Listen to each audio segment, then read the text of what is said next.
Hey y'all, it's been a while. Apologies. I will try and get better at updating you more regularly about my upcoming treatment. But I should probably start with saying there's been a slight change since you last saw me.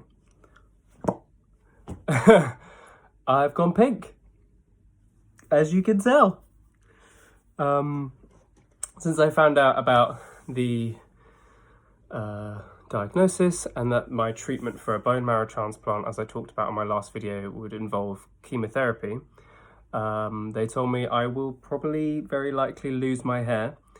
And so I thought, why not go out with a bang? So I went through some extensive bleaching and now I'm enjoying the baby pink phase. And as you can tell, I've fully adopted the pink aesthetic in all my clothing. I've bought so many pink stuff, which is funny, going from absolutely nothing pink in my wardrobe to now having a fair few items. So I'm loving it.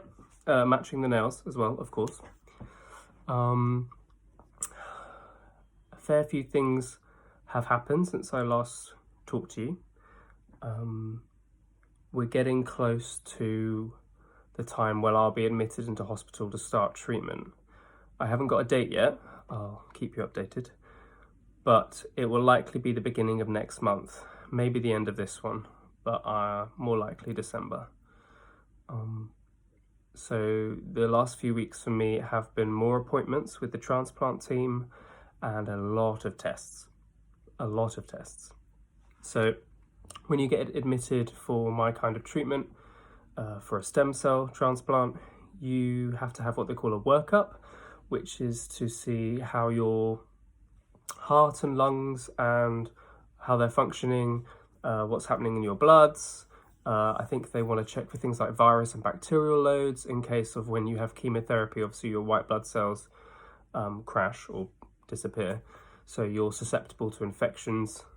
So they want to check to make sure that I don't have certain ones that could flare up or catalogue some that I might have, just for precautions. So a workup looked like things that I had a CT scan, which is like an X-ray of my lungs. I had a ECG. I had an echo, which I hadn't had before, which was cool because it was like an ultrasound of your heart.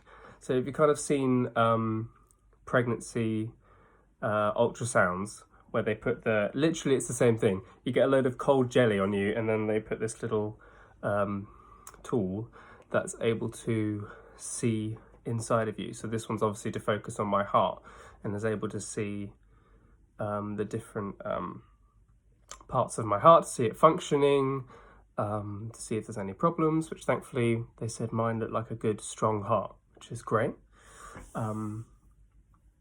Take after my granddad Jack, apparently, which is great.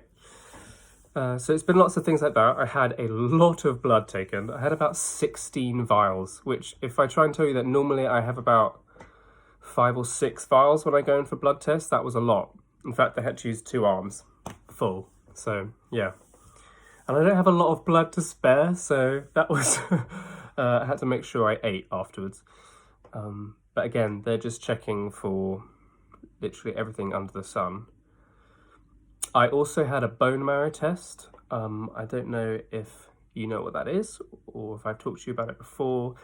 It is when they extract, it's two-phase, they extract some blood from your bone marrow. So it's the very early development of your bone marrow. It's where you get to see the initial development of your blood cells and how they work. It's the best way the doctors are able to see the kind of creation of your blood cells, as well as to see how well they function. So I've had one in the past. I've had 2 now in the past before this current one. So this was my 3rd. 1 year ago when I first got pneumonia, of which they didn't find anything to explain what was going on with my bloods being lower than normal, which they call pancytopenia. The second time I had it when I was admitted in hospital in the spring with EBV, to make sure there wasn't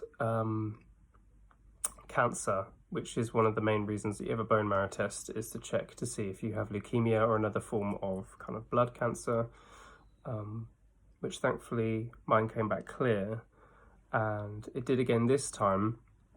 but is beginning to show signs of something called dysplasia, which when someone who has my diagnosis of a GATA2 gene mutation, what GATA2 does is, or the lack of GATA2 in my body, it affects the bone marrow and it becomes compromised, and it can go into the stage called dysplasia, where the blood cells don't look the same. They might develop a secondary mutation, and then often I was explained to that dysplasia can develop into AML, which is acute myeloid leukemia, which is the reason why I'm having this bone marrow transplant or stem cell transplant now, because at the moment it's the only treatment for GATA2 deficiency and a gene mutation like mine. And also, if I developed leukemia, I would need a bone marrow transplant anyway. So what we're doing at the moment is kind of getting ahead of that stage and having the transplant now to hopefully reduce those risks of leukemia. I realise I've just said a lot of treatment and science at you. I had another meeting with the transplant team, and this time with the consultant, the head of department. And I've got to say, it wasn't an easy meeting to sit through. I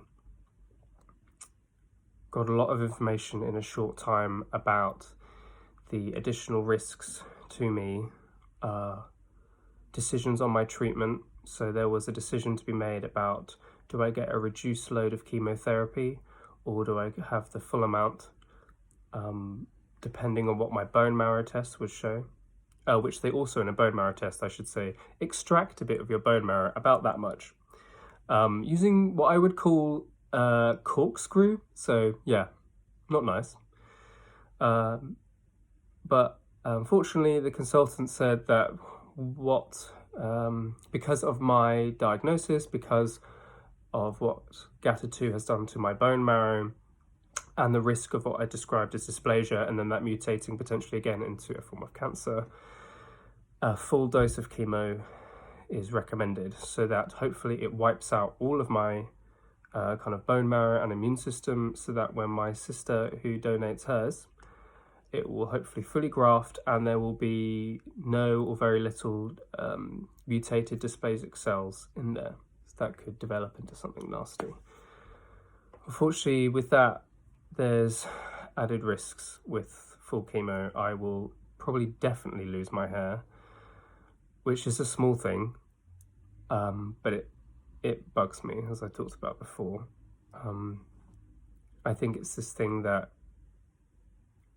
at the moment I don't look too sick. I think if people saw me at a glance, they just might think I look tired, but fine. But there's something about, I guess you can tell when people have been through chemo or having treatment, because they lose their hair and it's very visible, and that's quite vulnerable making. But it will grow back and I will be rocking some form of beanie, ensemble, scarf thing, to be sure. Maybe I'll keep up the pink aesthetic and just start wearing pink everything. Unfortunately, there's some added risks later in life. Chemo can increase your risk of developing another type of cancer later in life. It's also a big stress on your body, which is the reason why I had all those tests on my lungs and heart. My lungs are thankfully at the moment, they seem to be well. I do have some scarring on my lungs from when I've had pneumonia twice, and it was mentioned that GATA2 can also affect the lungs. I haven't fully found out how or why, but thankfully it seems that my lungs are strong enough, so I'll be able to get through the treatment. And I've been going to the gym when I can to try and get my fitness and some of my weight back on, so that I will be as strong as I can for when I go into this. I'm not gonna lie, I'm shit scared. There's risks. There's a lot of risks, but I know that this is my best chance of survival in the medium and long run. and that after this I will hopefully, after many months of recovery, probably about 6 months at least, I will be healthy or healthier for the first time in my life since I was 21, at least. I actually cannot wait to have a normal red cell levels, which your kind of red blood cells, which is your oxygen and a lot of your energy, because I've been anemic for about 9 years and it's exhausting. And on top of the EBV this year and my current bone marrow weakness, I am both very anemic and fatigue from EBV, so double whammy. So I cannot wait to have energy levels that will be normal for once. Like, I am gonna smash the gym after this. That's what I'm telling myself. Thinking of positives. It's not gonna be easy. It's probably gonna be longer in hospital than initially expected, more like 6 weeks. At least I'm telling myself that. I've got help though, from my family and my friends, and thankfully a clinical psychologist who works with the transplant department, and particularly with people who are going through chemo.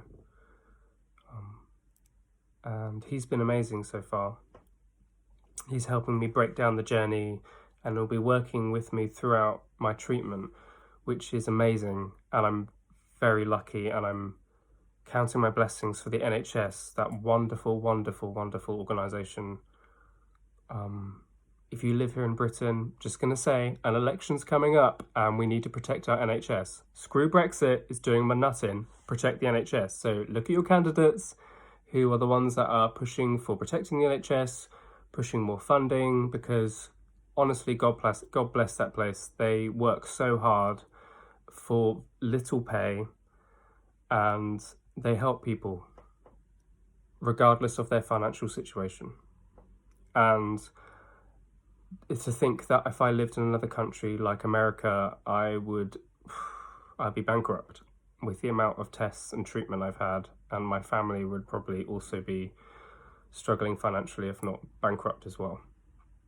So I am counting my blessings. I'm trying to focus on the positives. I have great support. I will get through this, as I said. I'm stubborn. I'm very stubborn. But yeah, I'm glad I can keep you updated. I'm glad I can talk to you. I'll let you know how things go. Lots of love, as ever.